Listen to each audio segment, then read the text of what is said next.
Well, hello, back again. Lynn Lindbergh of the Health and Fitness Motivation Podcast. We are continuing our Get Organized series that began in the month of February. If this is your first one, go back and listen. We got 4 others for you to listen to before you get to this one. But yeah, you can listen to this one too.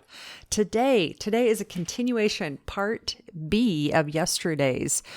So yesterday, we brainstormed what our perfect fruit and vegetable day would look like. A day where we're not like massive amounts of fruit and vegetables. Like we're not, okay, I'm a little bit of a health freak, but the goal isn't to be a health freak. The goal is to just get those darn fruit and vegetables in a day.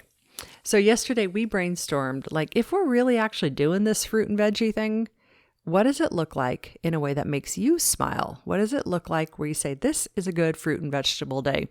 So I did this exercise myself. And here's what I came up with. Now, this is only for your inspiration. This isn't necessarily what you have to do for you, but here's what my perfect, like a fruit and veggie day would look like. It's a little bit all over the board, but isn't that life, right? So I thought about the mornings, and in the mornings, I usually like to have one of 2 things for me in the morning, either a smoothie, kind of a protein smoothie, or some kind of eggs. And so in a perfect day, I would have a handful of spinach to put in that smoothie because of all the greens.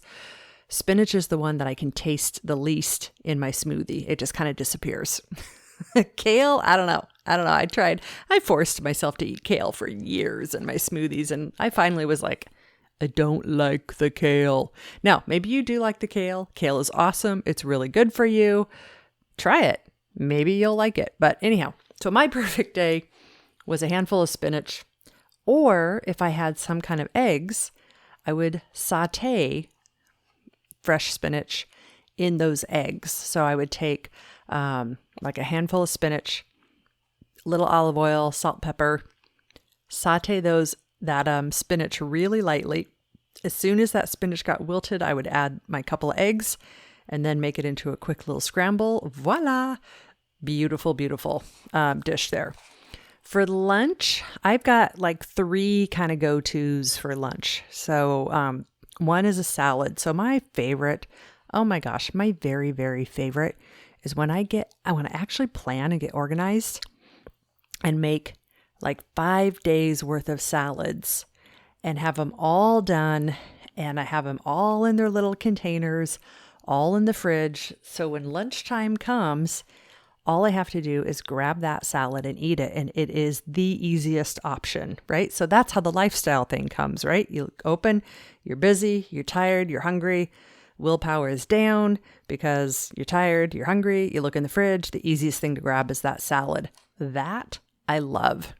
And for me, that usually includes some protein too. So, but that's perfect day. Or a sandwich with a whole pile of lettuce in it. But I only like a sandwich with lettuce in it if that lettuce is good, like fresh and crisp. And I like lots of lettuce if it's fresh and crisp. Not a big fan of kale in my sandwiches. Spinach a little, but not so much. So anyhow, that's perfect day. Or I love me some chicken salad, tuna salad, egg salad with a massive amount of chopped up celery. I love it. I totally love that. I'm amazed. I could almost have like celery salad that happens to have some egg or tuna or chicken in it with a little mayo. So those are my go-tos. Those are what I like. And then dinner, I love having something roasted, something warm. I mentioned that soup, right? Take a bunch of vegetables, steam them up, add a few seasonings with a little chicken stock, blend it up like, ooh, yummy. So if I have days like that, I can really easily eat all the vegetables I need. Fruit seems to be no problem. I grab a piece of fruit here or there. And that makes a really great day for me. So that was your assignment yesterday. That's what that looks like. Today, here's what you're going to do with this data. Now that you have a vision of what you'd like those fruits or vegetables to look like, Oh, and I forgot to mention, a lot of us do veggies out of the freezer. So if you're a person who's a fan of veggies out of the freezer because they are easy and they're convenient and they stay fresh, that's great. In fact, there's a lot of articles that have come out talking about how vegetables that are and fruit that are frozen, they're usually like they pick it and they flash freeze it like right then, and they actually are nutritionally just totally great. That whole myth of like, oh, if you freeze it, you lose some nutrition, not really like what we thought it was. So that's a great option too. So, okay. So here's what we're going to do with that info today.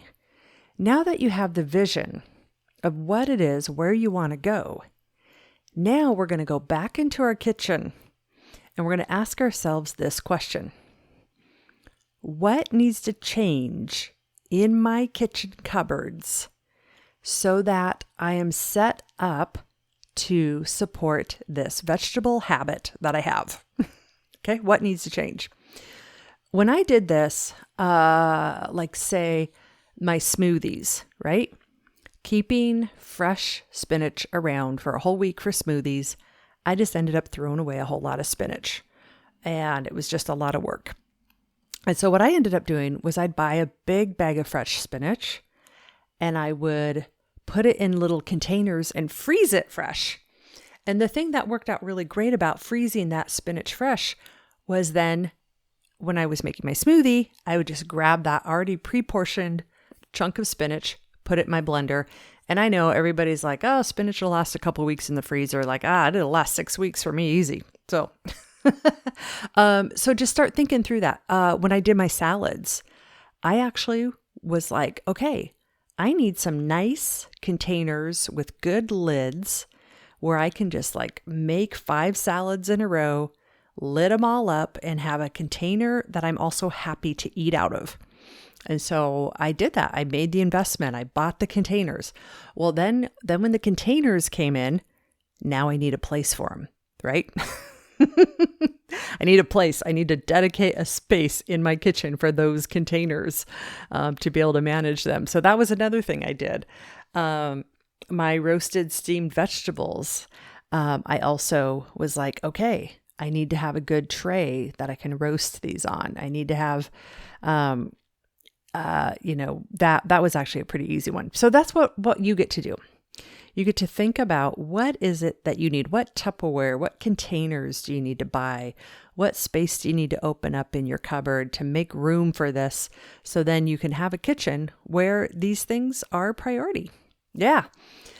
So yeah, this one's not necessarily free, but maybe it is. Maybe you have on hand everything you need.